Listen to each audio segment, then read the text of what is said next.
அதாவது மாண்புமிகு பிரதமர் அவர்கள் இன்றையோட தேர்தல் கிட்டத்தட்ட ஒரு 3 மாத காலமாக தேர்தல் நடந்த அந்த தேர்தலானது நிறைவு பெறுகிறது. அவங்க போன வருஷம் கூட தேர்தல் முடிஞ்சோடனே தன்னுடைய தியானத்திற்காக உத்தரகாண்டில் போயிருந்தார்.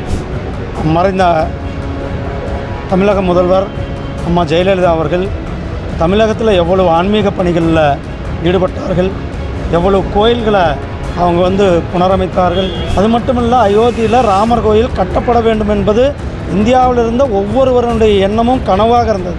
அதில் அம்மா அவர்களும் அயோத்தியில் ராமர் கோயில் கட்ட வேண்டும் என்று உறுதியாக இருந்தார்கள். தொடர்ந்து பிஜேபி ஒடிசாவில் ஏங்க அது ஒரிசா விஷயங்க, ஏன் அதை பற்றி நீங்கள் இங்கே ரொம்ப கவலைப்படுறீங்க? ஆனால் நான் இதுக்கு தெளிவாக விளக்கம் சொல்லிட்டேன்னா, இது கோர்ட்டு கிடையாது ஆர்கியூமெண்ட் பண்ணுறதுக்கு. இது கோர்ட்டு கிடையாது ஆர்கியூமெண்ட் பண்ணுறதுக்கு. நான் என்னுடைய நிலைப்பாடை சொல்லியிருக்கேன். அம்மாவுடைய நிலைப்பாடு என்னன்றதை உங்களுக்கு சொல்லியிருக்கிறேன். சட்டம் ஒழுங்கு இருக்கிற மாதிரி எனக்கு தெரியலையே. இங்கே தமிழ்நாடு அரசாங்கம் ஒன்று இருக்கிறதாகவே தெரியல. ராகுல் காந்திக்கு தான் அதுக்கு இன்றைக்கி அரசியலில் அவர் காணாமல் போகக்கூடிய நாள். அந்த நாள் அவர் ஏற்கனவே காங்கிரஸ் 40 தொகுதிகளில் கூட வராது. இப்போ 4 தொகுதியிலையாவது வருமா என்பது கேள்விக்குறியாக இருக்கிறது.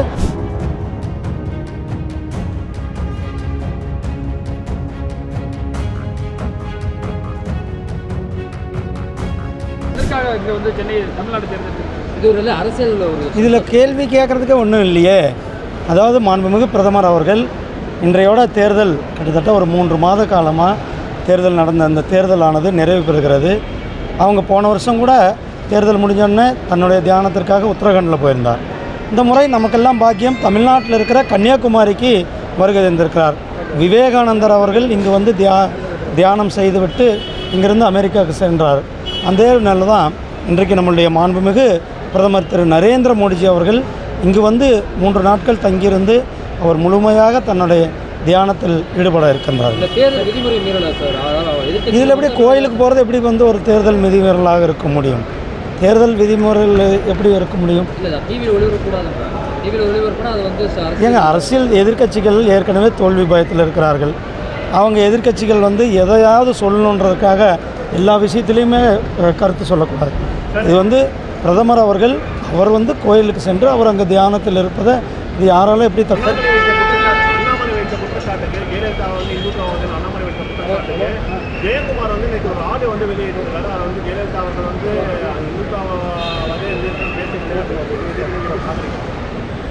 எங்க உங்களுக்கே தெரியும், மறைந்த தமிழக முதல்வர் அம்மா ஜெயலலிதா அவர்கள் தமிழகத்தில் எவ்வளவு ஆன்மீக பணிகளில் ஈடுபட்டார்கள், எவ்வளவு கோயில்களை அவங்க புனரமைத்தார்கள், எவ்வளவு கோயில்களை அவர் கும்பாபிஷேகம் செய்தார்கள், எத்தனை கோயில்களுக்கு அவங்க விசிட் செய்தார்கள் என்பது நமக்கு எல்லாம் தெரியும்.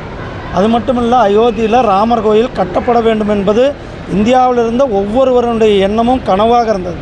அதில் அம்மா அவர்களும் அயோத்தியில் ராமர் கோயில் கட்ட வேண்டும் என்று உறுதியாக இருந்தார்கள். அதே மாதிரி யூனிஃபார்ம் சிவில் கோடு வேண்டுமென்று சொன்னார்கள். அதே போல் ஆர்டிகிள் 370 எப்பொழுது எடுக்க போகிறீர்கள் ராஜ்யசபாவில் அம்மா அவர்கள் பேசியிருக்கிறார்கள். அதனால் அம்மா அவர்கள் தொடர்ந்து அவர்கள் நம்மளுடைய இந்துத்துவா மேலேயும் ஆன்மீகத்தின் மேலேயும் நம்பிக்கை கொண்டவர்களாக தான் இருந்திருக்கிறார்கள்.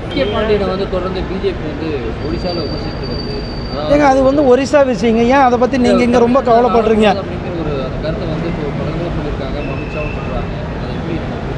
ஏங்க நீங்கள் இது எப்படிங்க இனவாதமாக பார்க்குறீங்க?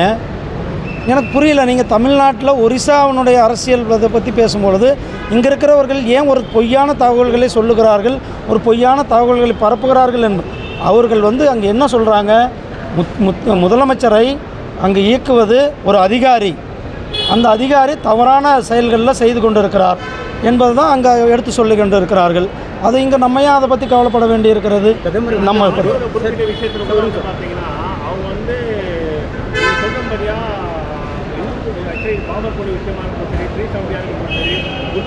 ஆனால் நான் இதுக்கு தெளிவாக விளக்கம் சொல்லிட்டேன்னா, இது கோர்ட்டு கிடையாது ஆர்கியூமெண்ட் பண்ணுறதுக்கு. இது கோர்ட்டு கிடையாது ஆர்கியூமெண்ட் பண்ணுறதுக்கு. நான் என்னுடைய நிலைப்பாடை சொல்லியிருக்கேன். அம்மாவுடைய நிலைப்பாடு என்னன்றதை உங்களுக்கு சொல்லியிருக்கிறேன். அம்மா அவர்கள் ஆர்டிகிள் 370 வந்து ஆதரித்து பேசியிருக்கிறார்கள். அம்மா அவர்கள் அயோத்தியில் ராமர் கோயில் கட்டப்பட வேண்டும் என்று சொல்லியிருக்கிறார்கள். அம்மா அவர்கள் பல ஆலயங்களை புனரமைத்திருக்கிறார்கள் என்பது நாம் அனைவருக்கும் அறிந்தது. இதில் எந்த இதுவும் கிடையாது. 17 சிறுமிகள் வந்து பேசுறான்னு சொல்லிட்டு அதிமுக சார்பில் ஒரு ஜெயக்குமார் வந்து ஒரு ஆடியோ வெளியிட்டிருக்காங்க. அவங்க பேசுனாங்கன்னு சொல்லிட்டு நம்ம கிட்ட ஏன்னா அவங்க வந்து பேசுறது நேற்று கூட நியூஸ் பேப்பர் எவ்வளவோ நியூஸ் ஆடியோக்கள் இருக்கிற ஏங்க இதுக்கெல்லாம் எதுக்குங்க ஆதாரம்? இதுக்கெல்லாம் எதுக்கு ஆதாரம்? அம்மா வந்து பேசுனது சட்டம் ராஜ்யசபாவில் குறிப்பில் இருக்குது. இப்போ எடுத்து பாருங்கள் போங்க. தமிழக அரசு இப்போ இருக்கக்கூடிய சட்டம் ஒழுங்கு எப்படி பார்க்குறீங்க? சட்டம் ஒழுங்கு இருக்கிற மாதிரி எனக்கு தெரியலையே. இங்கே வந்து தமிழ்நாடு அரசாங்கம் ஒன்று இருக்கிறதாகவே தெரியல. நான் ஒரு சின்ன உதாரணம் சொல்கிறேன். ஒரு போக்குவரத்துறை ஊழியருக்கும் ஒரு காவலருக்கும் பிரச்சனை.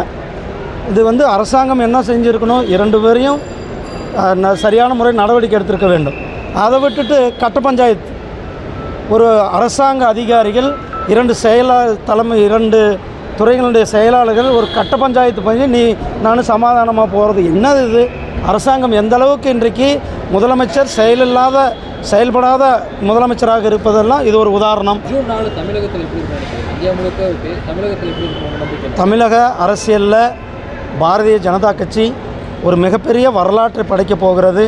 ஜூன் 4 அதற்கு நமக்கெல்லாம் ஒரு மிகப்பெரிய ஒரு திருவிழா இருக்கிறது. பாரதிய ஜனதா கட்சி ஒரு அபரிதமான வெற்றியை நாம் பெறப்போகிறோம். ஜூன் 4 தான் பிரதமருக்கும் பாஜகவுக்கும் கடைசி நாள் என்று ராகுல் காந்திக்கு தான் அதுக்கு வந்து இன்றைக்கி அரசியலில் அவர் வந்து காணாமல் போகக்கூடிய நாள். அந்த நாள் அவர் வந்து ஏற்கனவே காங்கிரஸ் 40 தொகுதிகளில் கூட வராது. இப்போ 4 தொகுதியிலையாவது வருமா என்பது கேள்விக்குறியாக இருக்கிறது. அதுக்கு ஜூன் 4 விடை தெரிந்துவிடும்.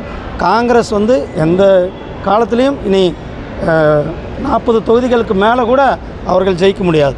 400 தொகுதிகளில் பாரதிய ஜனதா கட்சி வெற்றி பெற்று 3வது முறையாக நம்முடைய பிரதமர் திரு நரேந்திர மோடிஜி அவர்கள் பெரிய வெற்றியோடு ஆட்சி அமைப்பார்கள். இதுபோன்ற செய்திகளை மேலும் தெரிந்து கொள்ள எங்களது யூடியூப், ஃபேஸ்புக் மற்றும் ட்விட்டர் ஆப்களை சப்ஸ்கிரைப் செய்யவும்.